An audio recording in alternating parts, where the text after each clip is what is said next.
First వచ్చాడు తెలుసా?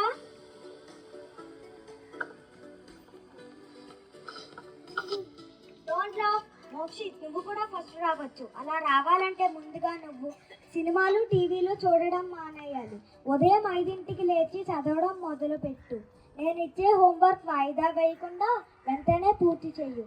నీకు పాఠాల్లో ఏదైనా సందేహం ఉంటే నన్ను అడుగు.